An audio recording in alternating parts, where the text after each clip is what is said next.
Olá pessoal! Na aula de hoje vou introduzir o uso da classe UITableView, extremamente utilizada em aplicativos de diversos tipos para exibição de dados variáveis, bem como veremos como personalizar as células de uma tabela através do uso de Prototype Cells, que permitem visualização em tempo real do resultado final. Vocês já criaram um primeiro aplicativo utilizando um botão e um label em uma View Controller. Também já entendemos na prática como funciona o mecanismo de Target Action, bem como o uso de outlets. Pois bem, no exemplo de hoje, faremos algo bem simples e prático para introduzir o uso da classe UITableView. Este é um exemplo bem básico. Entretanto, vocês já conseguirão ter uma boa ideia de como podemos utilizar uma tabela para visualizar um conjunto de dados. Além disso, como estaremos utilizando uma tabela, estaremos aplicando na prática o uso de Data Source. Bem, vamos direto para a prática. Então, vamos abrir um novo projeto. Então, estou abrindo aqui um novo projeto. Vamos escolher aqui Table View Exemplo, o nome desse projeto. Em Swift, vamos deixar universal. E vamos salvar esse projeto. Vamos aumentar aqui um pouco a tela, para a gente aproveitar o máximo do nosso espaço. E aí agora, aqui vocês já estão familiarizados com essas opções. Não vou selecionar nada demais. Vamos para a nossa storyboard. E aí vou arrastar uma table view agora, escolhendo uma table view, nossos objetos, para dentro da nossa view. Então arrastei a table view, posso posicionar ela aqui. Vou arrastar um pouquinho para baixo, para não ficar em cima do indicador. Só para posicionar. E aí, vamos executar então o projeto. E vocês vamos abrir o simulador, ele está executando então num iPhone 5S. Meu simulador é aberto. Vocês estão vendo aqui uma tabela em branco, porque não temos nada na tabela. Tabela totalmente em branco. Vou parar minha simulação. Vou colocar minhas opções de constraints. Então, na minha tabela. Vou selecionar então aqui em cima, embaixo, esquerda e direita, as 4 bordas. E vou adicionar minhas constraints da tabela para ela ficar posicionada sempre centralizada. Agora essa tabela, vou colocar então um Prototype Cell.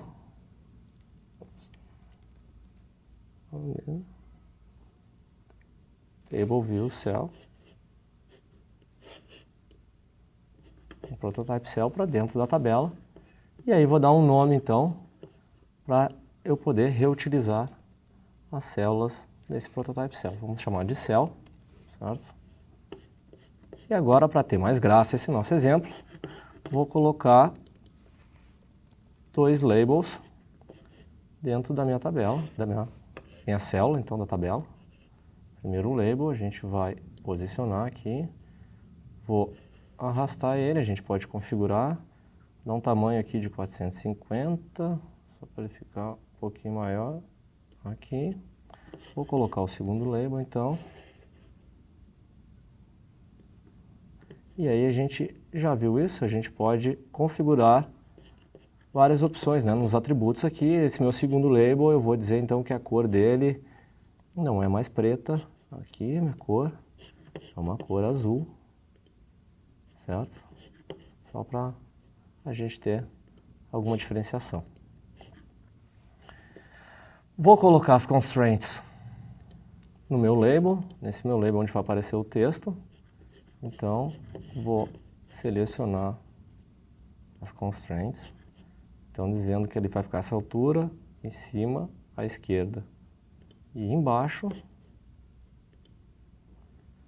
E vou também marcar essas constraints para esse segundo label aqui. Então, ele vai ficar sempre essa altura aqui, essa distância também em relação ao outro, dizendo aqui que o comprimento dele vai ser sempre 42. Como está selecionado, então vai ficar fixo essa célula. Agora, a gente trabalhou Model View Controller, vou criar uma outra classe, um outro arquivo. E esse arquivo, então, vai ser customizado, vai ser a minha célula customizada na minha tabela, que eu vou chamar, então, de Custom Table View Cell, certo? Que ela deriva, então, da classe UI Table View Cell. Então, criando esse novo, vamos salvar. Então, vocês podem ver, ele criou um novo arquivo. Eu vou voltar lá no meu storyboard. E na minha célula, vou dizer agora que esse arquivo, essa classe, ela é da Custom Table View Cell. Certo? Se a gente for olhar agora o arquivo criado, Custom Table View Cell, eu não vou precisar dessas funções aqui. Vamos apagá-las simplesmente. Vou voltar no meu storyboard e vou criar os outlets em relação. Então, se a gente segurar o Option aqui e apertar o arquivo, o nome do arquivo, ele abre o assistente de edição e eu vou criar então os dois outlets em relação a esses labels. Lembra lá dos outlets? Fazendo referência ao View Controller, seguro o Ctrl, arrasto, simplesmente arrasto, e vou criar o primeiro aqui dando o nome de LBL Desk. Na descrição do que vai constar, criei meu primeiro outlet e vou criar o segundo outlet em relação ao meu outro label, seguro o Ctrl, arrasto e vamos chamar esse de LBL. Tá aí, os dois outlets estão criados. Eu agora tenho uma ligação da minha view com a minha controller e aí eu também vou delegar as ações da minha tabela a minha view controller. Então, mesma coisa, estou na minha table view, seguro o Ctrl aqui e vou arrastar para cima aqui da minha view controller e vou ligar, então, o delegate e o data source.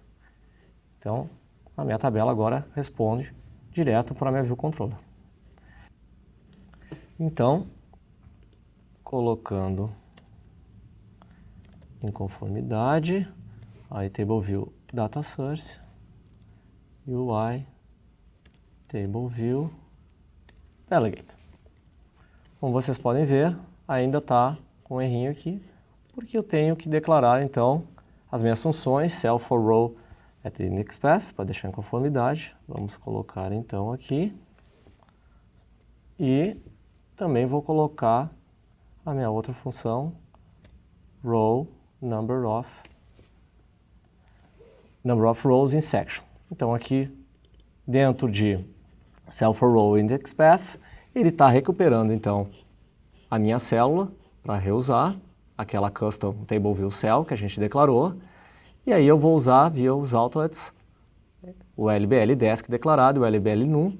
Eu vou colocar então simplesmente o texto da linha, né, no meu texto naquele label, e aí vou colocar o número da linha. Vou recuperar o índice da minha linha, né, somar 1, começa em 0, 0, 1, 2, 3, então vou começar em 1, 2, 3, 4, e aí ele retorna a célula para a tabela. E aqui eu estou dizendo então, na minha number of rows in section, que eu vou ter 10. 10 células é a quantidade na minha tabela. Vamos executar para ver o exemplo. Está aqui.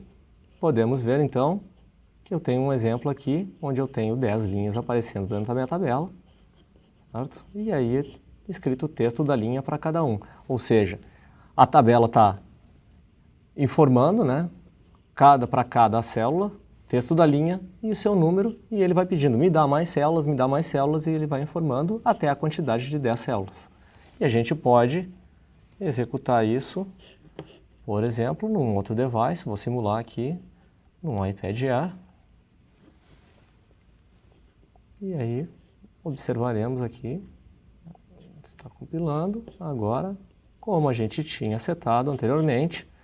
Então, as células ficaram alinhadas à esquerda o texto, à direita os números, conforme a gente tinha colocado via as nossas constraints. Ótimo! Agora vocês têm um aplicativo que mostra dados em uma tabela. Entretanto, um pouco sem graça esse exemplo. Apesar do conteúdo do meu label ser dinâmico e mostrar o número de cada linha, o conteúdo das linhas são todos iguais. Então, para incrementar um pouco mais esse exemplo, vamos criar um array de strings onde tem uma lista de frutas, por exemplo.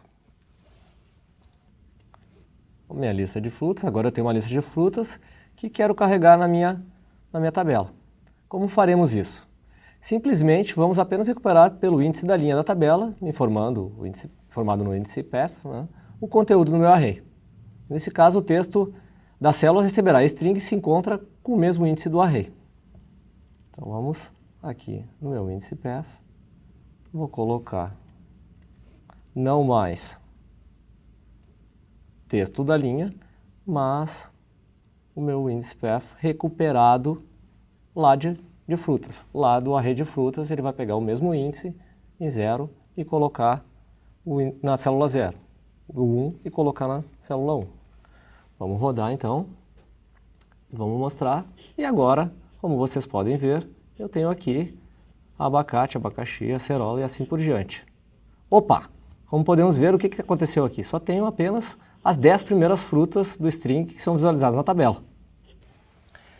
Por que isso aconteceu? Simplesmente porque não dissemos para a tabela, não informamos via o data source, a quantidade correta de linhas que ela irá mostrar. Neste caso, queremos ver a lista completa de frutas, certo? Então, para isso, temos que alterar a função number of rows in section e retornar não mais 10, mas um número de elementos do array de frutas. Vamos atualizar então o nosso código. Então, para a nossa simulação, eu vou alterar o código aqui em number of rows in section. Não vai mais retornar 10, né? Vamos botar que retorna o quê? O tamanho, né? O count do meu array, do meu frutas.count. E aí vamos executar mais uma vez. E está aqui. Agora aparece, a gente pode olhar aqui, todos os 25 frutas enumeradas do meu array. Então, começando em abacate e assim por diante, até uva, e vocês podem ver a tabela. Bem, na aula de hoje, vocês viram então um exemplo de um aplicativo mais detalhado, utilizando uma Table View para apresentar um conjunto de dados. Com o uso da Table View, podemos ver e fortalecer na prática os conceitos de Delegate e Data Source já apresentados anteriormente. Esse exemplo é um exemplo bem simples, com apenas 2 labels dentro da Prototype Cell, da célula da tabela. Entretanto, podemos utilizar outros objetos da View, como por exemplo o uso de figuras para configurarmos e apresentarmos células mais detalhadas da tabela. Vocês verão ao longo deste curso outros exemplos em que utilizarão outros tipos de objetos para padronizarmos as células. Agora é sua vez. Crie um novo projeto e explore os outros objetos da View no seu aplicativo. Incremente e enfeite as células da tabela como desejar. Divirtam-se, bons estudos e até a próxima aula.